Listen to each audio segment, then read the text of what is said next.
Victor.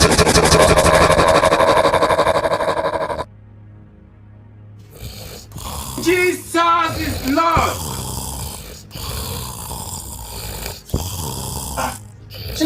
Ṣẹ́gun. Ó ní tó yìí tó rọrùn, àwọn ọmọ náà.